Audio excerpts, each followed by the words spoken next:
നഗരസഭാ ഭരണം പിടിക്കാനുള്ള കളി BJP തുടങ്ങി. ന്യൂനപക്ഷങ്ങളെ അടക്കം പാർട്ടിയിലെത്തിച്ച് ആദ്യ ഷോക്ക്. എല്ലാത്തരം AC-കൾക്കും വിലക്കുറവിന്റെ മഹാത്ഭുതം തീർത്ത് power plus home appliances Kavilkadavu Kodungallur. BJP സ്ഥാപന ദിനമായ ഏപ്രിൽ 6-നാണ് നഗരസഭയിലെ 2 വാർഡുകളിൽ നിന്ന് വിവിധ രാഷ്ട്രീയ പാർട്ടി പ്രവർത്തകരായ 12ഓളം പേരെ BJPയുടെ ഭാഗമാക്കിയത്. നഗരസഭയുടെ 7-ാം വാർഡിലെയും 14-ാം വാർഡിലെയും പ്രവർത്തകരാണ് BJP സൗത്ത് ജില്ലാ പ്രസിഡന്റ് AR ശ്രീകുമാറിൽ നിന്ന് BJP അംഗത്വം സ്വീകരിച്ചത്.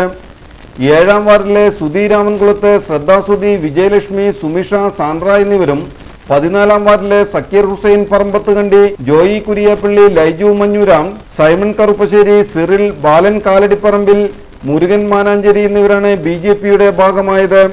നഗരസഭയിലെ 7, 14 വാർഡുകൾ നിലവിൽ ഇടതുപക്ഷത്തിന്റെ കൈകളിലാണ്. 2 വാർഡുകളിലും 2-ാം സ്ഥാനത്തുള്ളത് BJPയും. ഇതിൽ 14-ാം വാർഡിൽ BJP CPI സ്ഥാനാർത്ഥിയോട് തോറ്റത് വെറും 21 വോട്ടിനും. വിവിധ പാർട്ടികളിൽ നിന്ന് 14-ാം വാർഡിൽ BJPയിലേക്ക് എത്തിയവരുടെ എണ്ണം വരാനിരിക്കുന്ന നഗരസഭാ തെരഞ്ഞെടുപ്പിൽ നിർണായകമാകുമെന്നാണ് വിലയിരുത്തൽ. പുതുതായി പാർട്ടിയിലെത്തിയവരിൽ നല്ലൊരു പങ്കും ന്യൂനപക്ഷമാണെന്നതും ശ്രദ്ധേയമാണ്. വരും ദിവസങ്ങളിൽ മുൻ നഗരസഭാ ചെയർമാന്റെ വാർഡിൽ നിന്നടക്കം വിവിധ രാഷ്ട്രീയ പാർട്ടികളിൽപ്പെട്ട നിരവധി പേർ BJPയിലെത്തുമെന്നും മണ്ഡലം പ്രസിഡന്റ് ER ജിതേഷ് പറഞ്ഞു.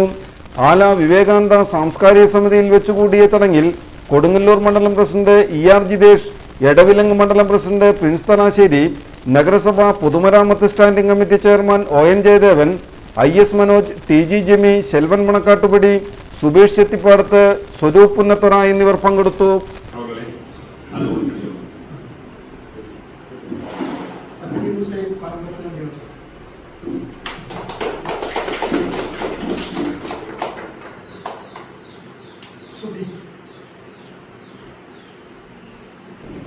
Seluruh